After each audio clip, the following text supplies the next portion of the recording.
Divine Mercy Radio Catholic 540 AM is proud to present Come to Me, Encounters with the Eucharist, a local program that shares the stories of people who have been drawn to or deepened their faith in the Catholic Church by encountering Jesus in the Eucharist. Welcome your host of Come to Me, Brittany Makely. Thank you for joining us for this episode of Come to Me. The Gospels are filled with Christ's calls for us to come to a new life in Him. He meets us where we are, intriguing us by the people we meet, the beauty we witness, the truth we read, all to prompt a desire for something greater. As Catholics, we have the opportunity to encounter Jesus in a uniquely intimate way in the Holy Eucharist. This life-changing reality is what Archbishop Fulton Sheen recognized when he pointed out the greatest love story of all time is contained in a tiny white host. And so, on this episode of Come to Me, we will hear one of these stories of life-altering encounter. Today, I am so excited to be joined by Kelly Henson. Welcome to the program, Kelly. Thank you. I'm so excited to be here with you today. This is truly a joy. Will you start by introducing yourself a little bit to our audience? Whereabouts in North Carolina are you located? And a general idea of how long have you been Catholic? Sure. I am located in Greensboro, North Carolina. My parish is Our Lady of Grace, which is beautiful. Everybody should visit at some point if you can. I moved here from Raleigh, and before that, I grew up in Virginia. And I'm a wife and mother, and I have 5 beautiful children, and I homeschool them and teach, and I also write. So that's who I am. And then I have been Catholic for about 30 years. Wonderful. You don't sound old enough to have been Catholic for 30 years, Kelly. Okay, so even though you've been Catholic for 30 years, you didn't start that way. So let's rewind and go back to childhood and that family home in Virginia. What was life like? What was faith like for you back then? Yeah, so my parents had a little bit of a interfaith marriage in the sense that my mom had grown up Lutheran, but then had kind of gone into non-denominational waters in her collegiate years. And my dad grew up Catholic, but didn't really have a robust catechesis under his belt. And so when it came for them to get married and move forward into raising their children in the faith, they both knew that they loved and believed in Jesus. They knew that they wanted salvation in heaven for their children. My dad had kind of a traditional aesthetic, liturgically maybe, and my mom was more theologically focused, and so they kind of found a meeting ground in the Episcopalian church, and so that's where I grew up. I was baptized, received communion in the Episcopal church, and grew up just, Bible stories and memorizing Bible verses and prayer in the family. My mom was just an incredible spiritual guide. And so it was a really beautiful, robust foundation for a relationship with Christ. And I'm eternally grateful for that. So that it wasn't just a family thing or your parents' thing. You really internalized that faith. You really took to it. I did. I think that the idea that there was a realm beyond the senses intrigued me and inspired me. And then, of course, the idea of Christ as Savior also inspired me. In fact, by the time I was in 3rd or 4th grade, I was looking at the teens who are allowed to go on mission trips and do evangelization. I was like, wow, that just seems like the dream, It just seemed so incredible to be able to go off and evangelize. So I think I was given a particular grace from a young age to have a gift of faith. I don't remember questioning it at a young age. In fact, the only time I remember something being unusual was during my first communion preparation at my particular parish, they were just like, well, you receive this. It's a symbol. You're receiving it with the grown-ups now. It's a symbol of Christ. It's a symbol. Anyways, but then there was almost some confusion when people were asking questions about what exactly it was, and maybe this hint that maybe it could be a who it was. But I think it reflected some of those Anglican roots coming through, even in a conversation with children, where I remember being very excited to receive it, but I was really a little unclear about what it was. And I was sensitive to that lack of clarity, even at that age, of why is this so important that we couldn't do it earlier and now we're waiting till we're older? And is it just because we've graduated from like the apple juice and graham crackers type of church and now we get to sit with the adults the whole time? Like, there was lack of clarity in my own heart, even around third grade, about what exactly was going on there. And I think Christ was probably planting seeds there for knowing that I wanted more, having a deeper desire there. Sure. But yeah, really pretty robust faith life from a young age, I would say. So for people who maybe are maybe are familiar with or maybe less familiar with the Episcopal Church, can you give us an idea of how I think some Episcopal churches do tend toward being very liturgically similar in look and feel and sound to something like a Catholic Mass, and some Episcopal churches are much closer to like what we'd consider like an evangelical type of approach to liturgy. What was your experience? Yeah, my experience was not, for instance, like a high church Anglican. There was no Latin, there was no polyphony, like there wasn't those sorts of elements that you sometimes can be exposed to. But I'd say very traditional. We still had kind of liturgy of the word, and then there was a homily given and a liturgy of the Eucharist of some sort, and we had weekly communion, because not every Protestant community will have a weekly communion element to their service. So we did have those. We sang more old-fashioned hymns. So those parts, especially, from a child's perspective, of course, felt pretty similar. Okay. From there until coming to the Catholic Church. But we had a empty sanctuary, right? There wasn't really, certainly no crucifixes or stations of the cross or beautiful windows. It was very simple, traditional, but simple. Okay. All right. So you have received your first communion in your Episcopal church. And then what happens to your faith at that point? Is there any growth or change or shift?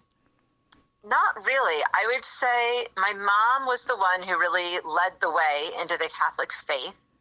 And that happened predominantly through the pro-life movement, which is just kind of her own very interesting story. But I think the nutshell version is that she was very involved in the pro-life movement, felt very conflicted because when she read the Bible, it seemed like there was a lot of clarity about the value of life from an early stage. You knit me together in my mother's womb, and people who participated in various aberrations of sexuality were specifically punished by God. And it seemed like there were all of these different things that lined up with a biblical worldview and the pro-life cause. But then from various levels in the Episcopalian Church at the time, there was a lot of obscurity about, is birth control okay or not okay? Are certain forms of abortion okay, but not others? Is IVF okay? All these different things. And she's like, how do we not have clarity on these issues?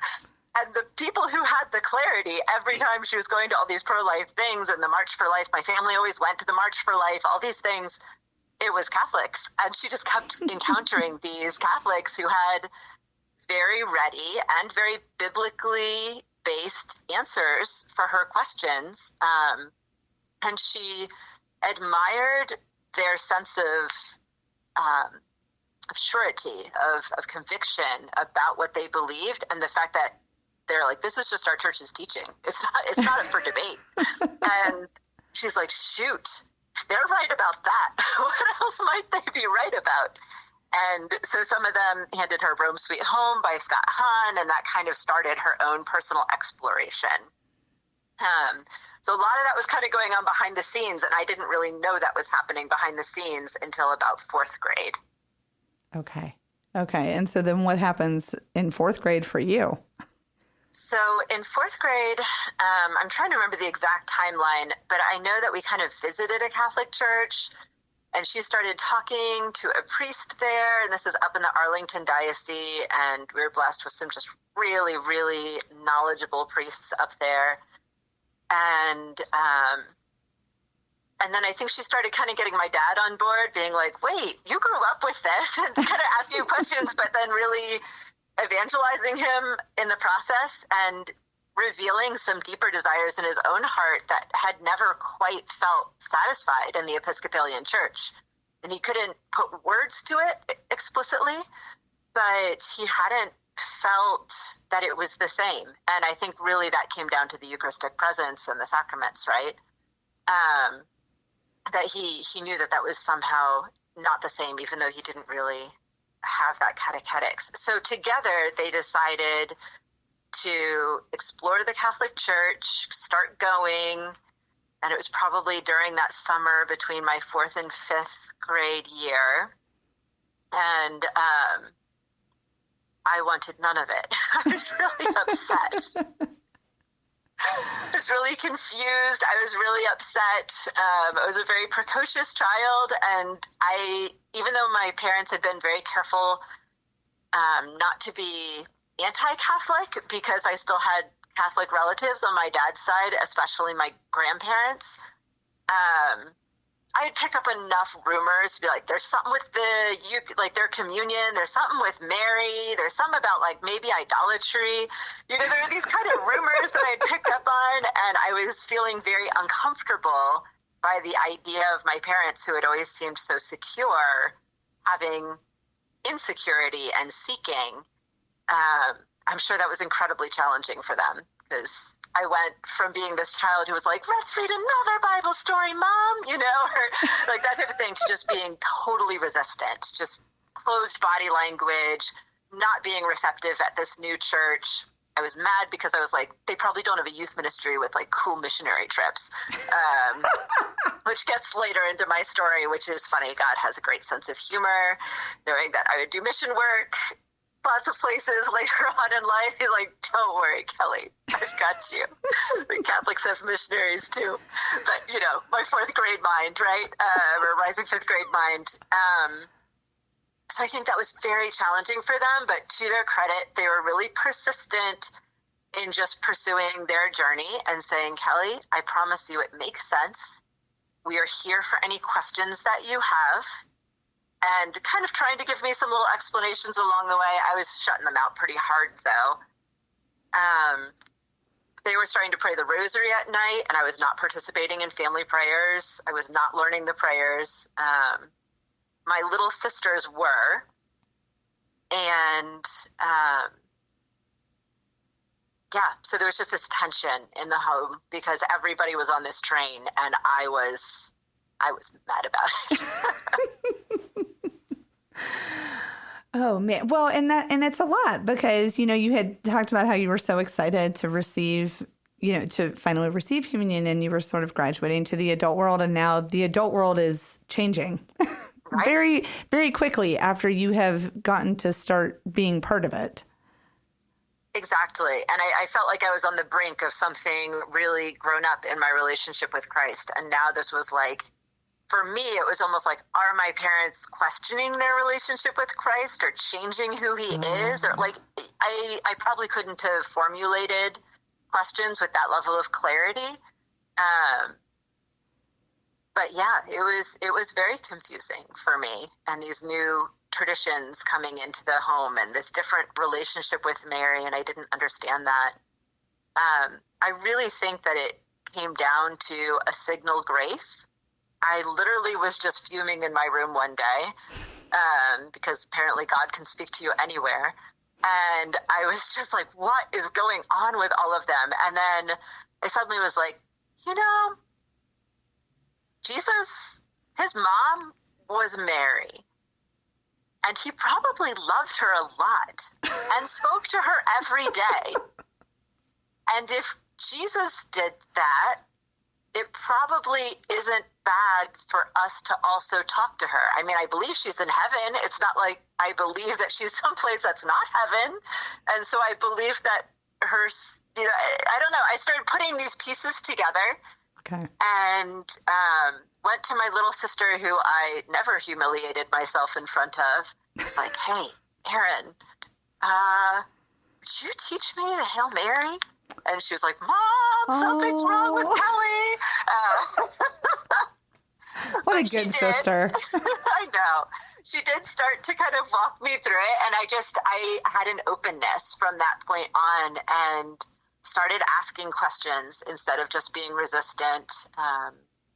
I don't remember exactly what those conversations looked like, but I do know that once I understood that Christ wanted to share himself in the Eucharist specifically with us, and that receiving him was this incredible act of intimacy, then I was just all in. I was like, all right, if Jesus and I can have that level of closeness, and that's what he prepared this whole church for, is so that he and I can have this moment together, then I'm in. This is what I want.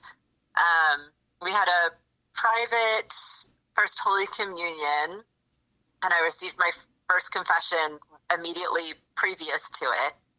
And I just remember tears streaming down my face because I was so overwhelmed by the beauty and intimacy of this act of love out of Christ, and just that he wants to become so little for me. And not just like, oh, he was on the cross and then he rose and he conquers death and these things that felt a little bit far away. The Eucharist didn't feel far away in those ways. I really felt like his daughter.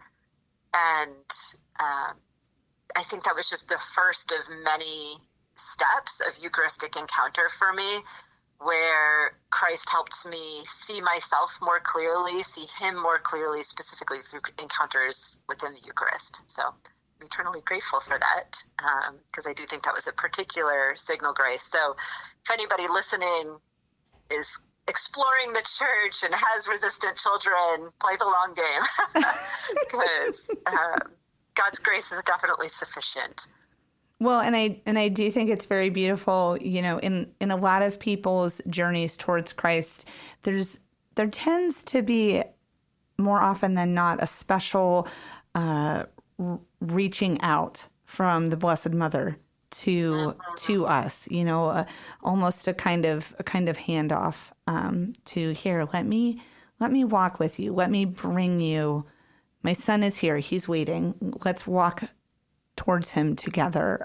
She has, it seems like, a very unique tendency to do that for people. Yes, absolutely. And I remember at a different point where I was kind of grappling with my relationship with her on a step deeper. I was at Lourdes with a friend who got healed there miraculously, which was incredible, and received a vocation there. But when I was there, I remember talking to somebody who worked the baths frequently, and I was like, it's weird though. It's like, I kind of thought maybe out of any place that I traveled to, I'd feel Mary here. I don't know. I don't feel Mary. And I know you don't base everything on feelings, but it's like, but what I feel is Christ here. I was like, everything is so Eucharistic here. And there's a Eucharistic chapel that we were praying at. I was like, I really feel Christ here. I was like, well, yes, that's what Mary does. Mary never imposes herself on us. She's not pushy. She is absolutely always there to say, here he is, do what he says. This is my son. She's always pointing us towards him. And so she's always had that role for me, is always kind of pointing me back, refocusing me, being very tender, and reintroducing me to her son at a deeper level. Well, and it's also striking in your story how your mother was one of the very first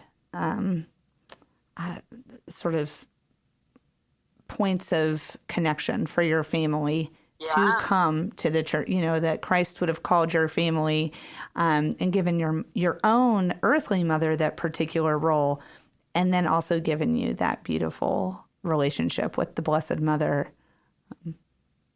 I love that connection. I would say also my grandmother, who was Catholic, was a very tender example for me. She was incredibly resilient, had 10 children, 8 were boys.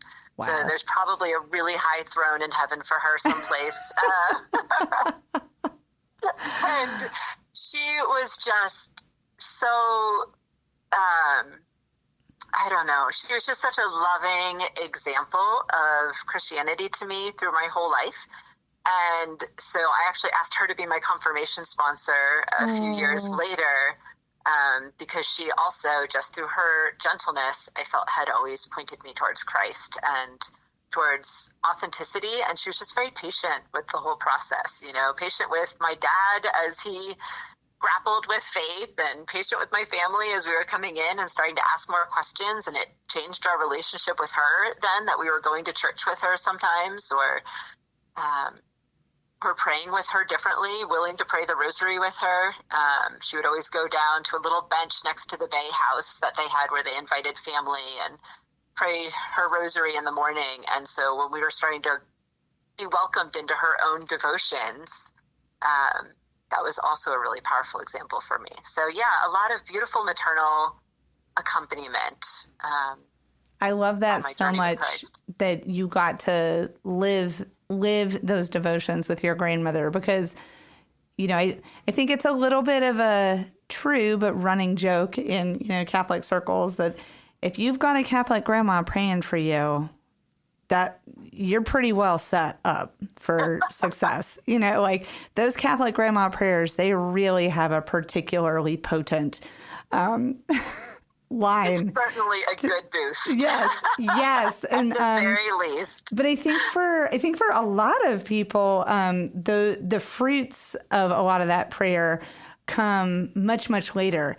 And I just love that your story has you getting then to share in that with your grandmother. What a joy.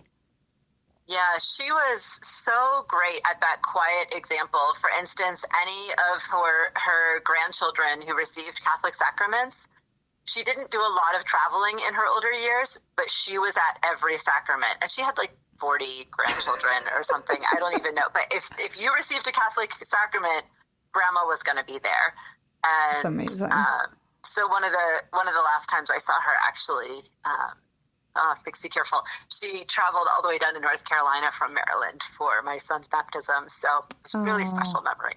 Yeah, that was a big travel for them. I didn't even remember the last time they had traveled 5 hours or something. But she's like, I'm going to be there. Gosh darn it. He's getting baptized in the Catholic Church. So I love it. God bless Grandma Peg. Yes, absolutely. Well, and just the faithfulness of her prayers and the way she loved her son, and all of you, her grandchildren. So, so you're now roughly sort of in that middle school-ish zone of age, and you are Catholic, and you appear to be on board with being Catholic, and you're embracing it. But you had mentioned earlier that, this encounter with the Eucharistic Lord has really been a sort of continual. I mean, when you've talked about it in the past, it sounds to me almost like a wave, like waves from the ocean, where, just like there's these different waves that come and the breakers crash and the waves come up on the sand and then they ebb and flow, and you get these sort of infusions of grace. Yeah, I think that is an accurate analogy. One of the things that I think augmented that is the fact that my high school had, up in Virginia, had a adoration chapel on campus. And then I went to Christendom College, and they had tons of adoration hours, and the church was open all the time. They had 2 masses a day and no classes are scheduled during those times, so you have no excuse to not be able to go to daily Mass. So I was able to go to daily Mass, and eventually a friend challenged me to daily holy hours, and so I was doing that for a while.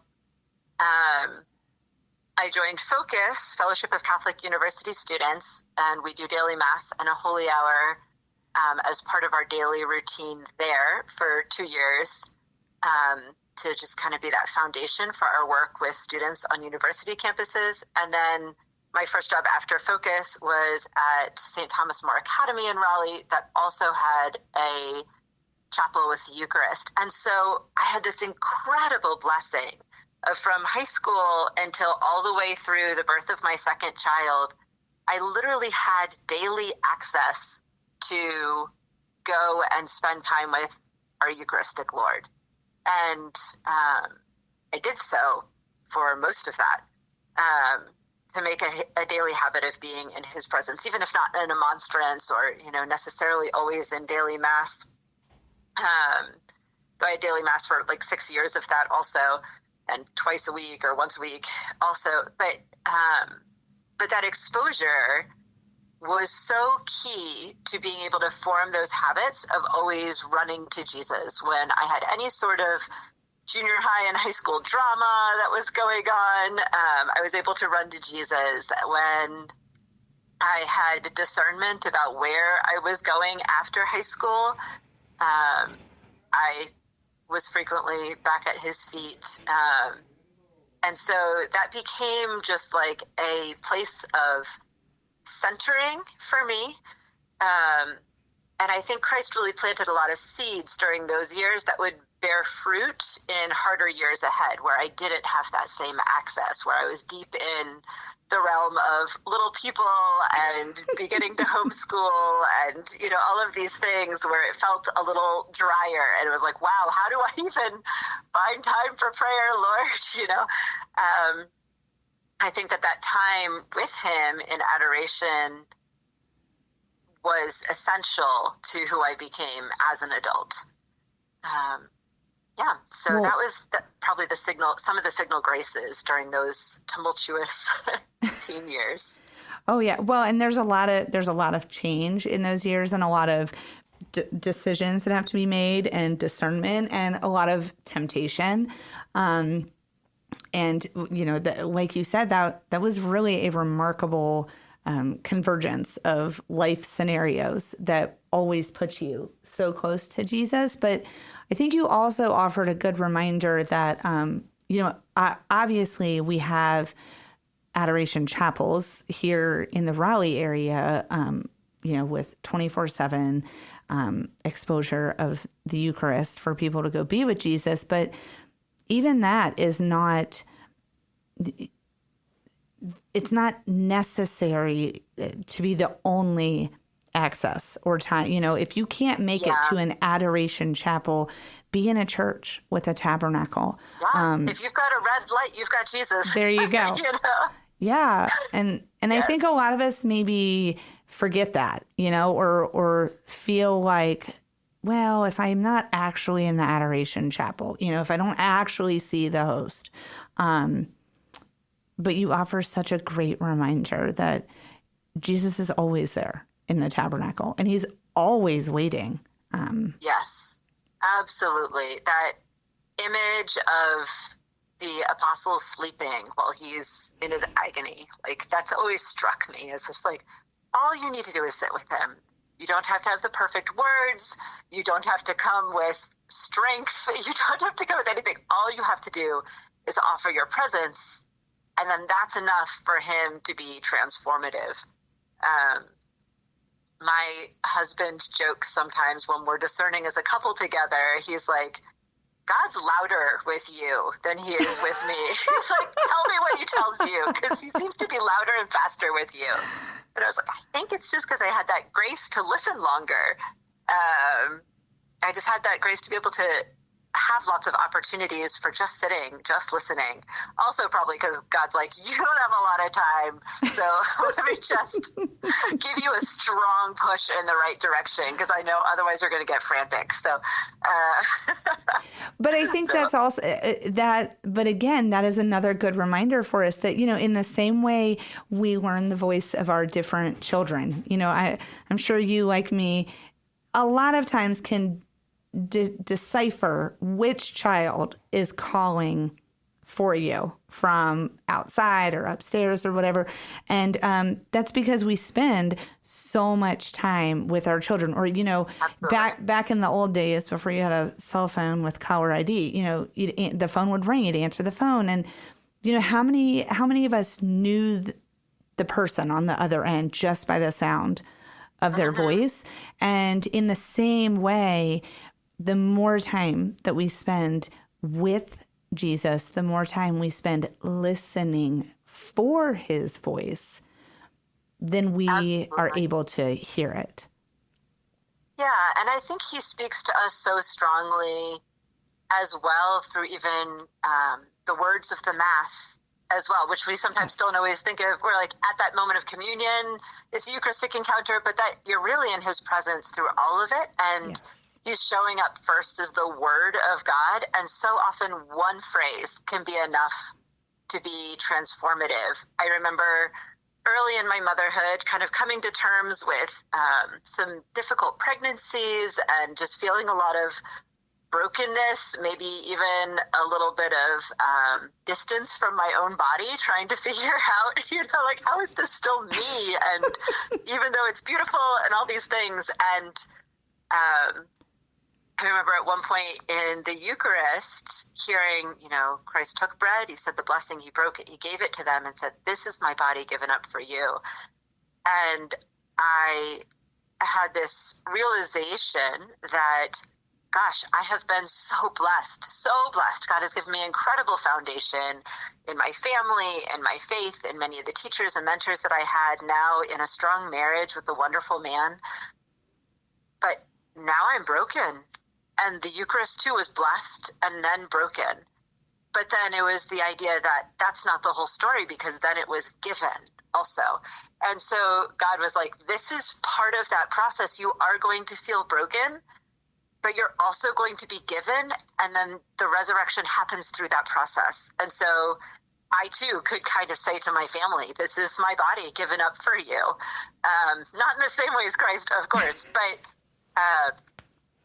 that Eucharistic language suddenly felt personal, and that all it takes is the words of the liturgy sometimes to also be Christ's voice to us, even if we don't feel that still small voice in our hearts, that he can speak to us very explicitly by kind of touching us, like, this is me. This is that thing for you to hold on to from anything that's within the Mass as well. And that had been a particular message that was very meaningful for me as I was grappling with a lot of things early in my marriage. Be like, wow, my vocation in marriage doesn't always feel as natural as I thought it would. It feels a little foreign and really hard.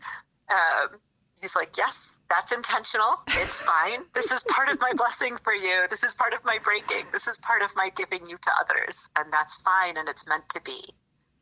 So. That is really, that's really incredible. I've actually never heard anyone sort of connect those two vocations in that way. I think a lot of times we connect the Eucharist to other vocations. Yes.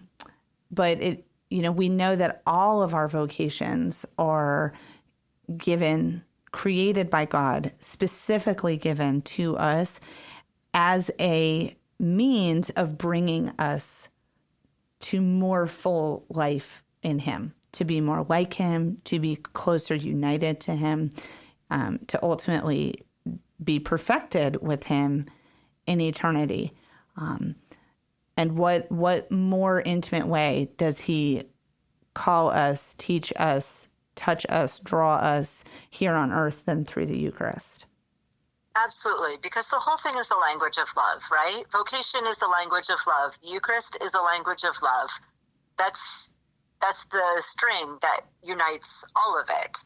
And so insofar as we become more Eucharistic, more like our Eucharistic Lord, we become better lovers in whatever context we're in whatever community we're in. Even if we're on our own, we kind of, Christ reflects us back to ourselves, like it talks about in Gaudium et Spes. And so we have that ability to even love ourselves, where sometimes that can be a challenging thing. Well, yeah, and especially I think when you're getting used to a new vocation or getting used to a new situation in life, those periods of transition, they are trying. Yeah. And of course, whenever you love, then you're also opening yourself to grief, right? Absolutely. And so I think that's been another place where the Eucharist has been a place of encounter for me. After child number 4, I had a very early miscarriage, and a priest who is good friends with our family is one of, I think, 16 children, and has many nieces and nephews. And so he's very intimately connected with family life and its trials. And so he said, Kelly, we don't know exactly everything that happens with a very early miscarriage in that soul, but we do know that it's a soul. We know that it's loved by God, and we know that in its innocence, it's going to be close to him. So he said, every time you're at Mass, that's when you're closest to your child that you lost. Because he's like, because you're close to Jesus, your child was close to Jesus. So therefore, by, that connection, all the Venn diagrams, right? Then you are closest to that child when you're close to our Lord in the Eucharist. And that gave me this beautiful understanding of coming full circle with my grief in that particular season, of realizing that even in our grief, Christ still has that solace for us in the Eucharist of being a point of connection between us and those that we've lost.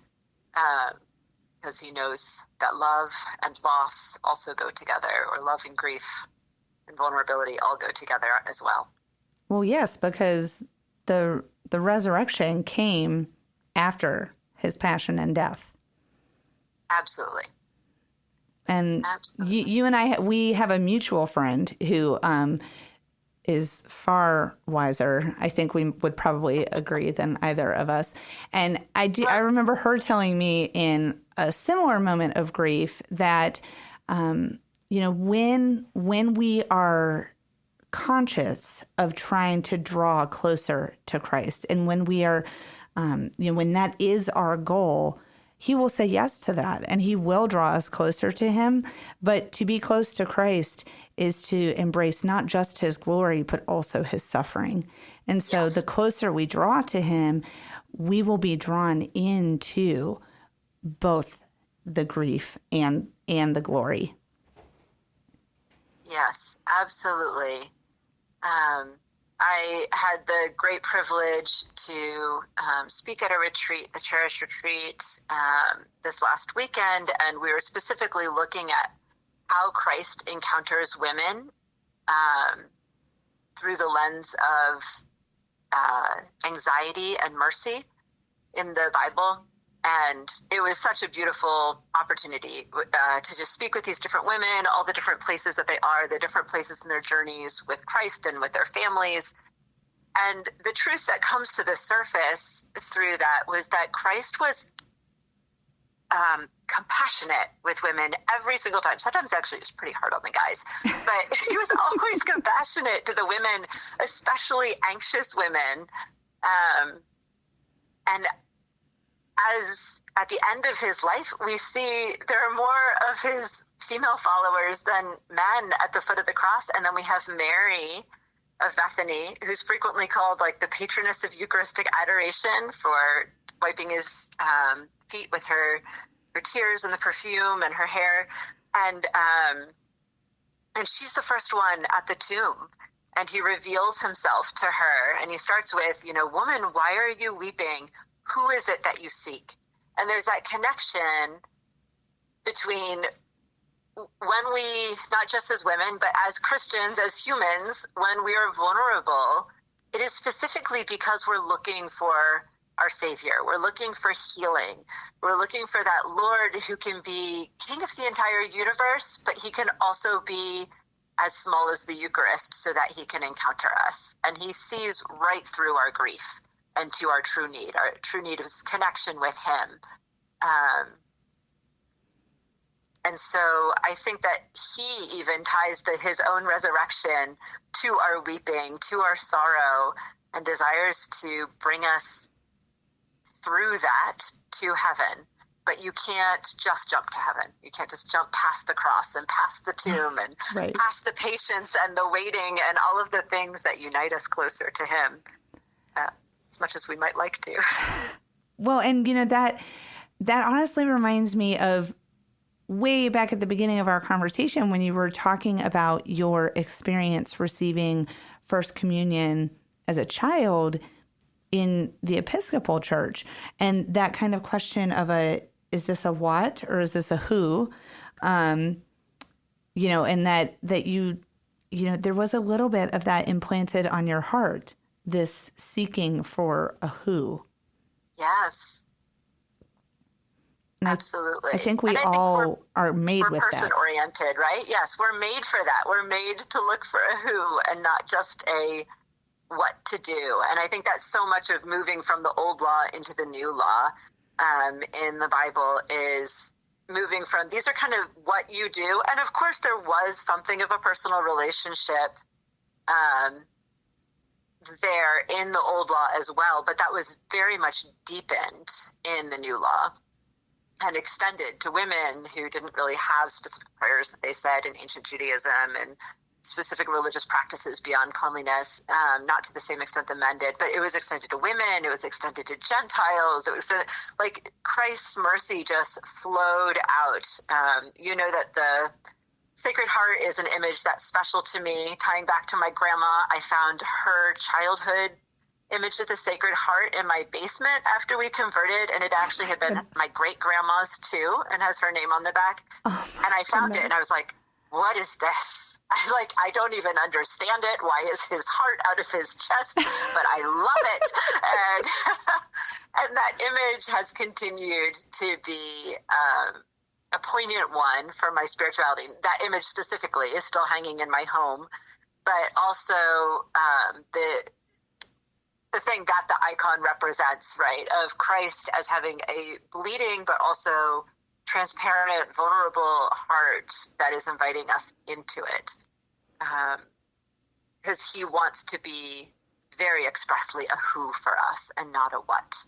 And he wants us to be a who for him as well. It's starting to sound silly and Susian the more times you say it, but the idea that we show up as a human being, not just as a human doing for him. And that's the fundamental thing that he desires from us, is our very selves, and not just some prescripted set of actions that we need to do for him in a given day. And then that culminates in heaven, the ultimate union with him, which is the goal. Right. And the Eucharist is our foretaste here. And yes. So that's the whole reason he gave it to us. That's the whole reason he left it. Yes. And I think we need that so desperately, right? Our world sometimes can seem very broken or very ugly or harsh, and he knew we needed these small, intimate encounters with him to fortify us to be a light in a dark world. So I'm so grateful that he knows us better than we know ourselves and puts these prescriptions in place where they exist so that we can have those life-giving encounters and then go out again, blessed, broke, and given to others. Absolutely. Well, and before we go, I did want to at least mention that if people have enjoyed hearing about your story today, and particularly the little bit you added at the end about finding your grandmother's Sacred Heart and your experience as a child, being part of a family that converted, you actually wrote a chapter in a book a book about the sacraments, and you particularly wrote a portion of the chapter on the Eucharist about this experience. And people in the Diocese of Raleigh may be particularly interested in the book because it also includes a chapter by Father Ty, who was a great friend of Divine Mercy Radio and many of our listeners. And so I think the book is actually not currently being published, but you could possibly still find used copies online. It's called Spirit and Life. And Kelly's story about her first communion and her intimacy with Christ in that particular way is included in that book. That's Spirit and Life, Holy Sacraments of the Catholic Church, and that was put out by Sophia Institute. Yes. So that was a fun project. It was nice to be able to share a story there. Well, and it's a beautiful book. I'm not selling them or anything, but it is a beautiful book to have in your home.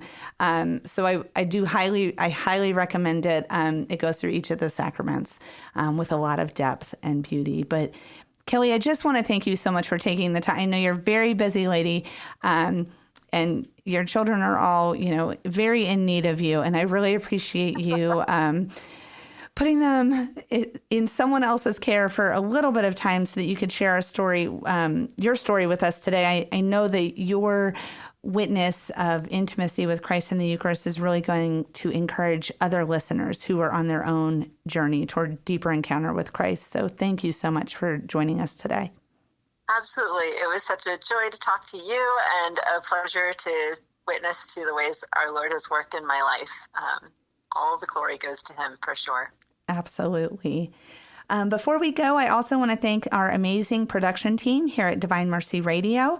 You can listen to this episode again or previous episodes of Come to Me, in addition to all of our wonderful local programming on our website at catholic540.org/local shows. You can also listen anytime on the free Divine Mercy Radio NC app or your favorite podcast platform. Thank you for joining us for this episode of Come to Me. I am Brittany Makely, and until next time, Jesus, in the most blessed sacrament, hear our prayer.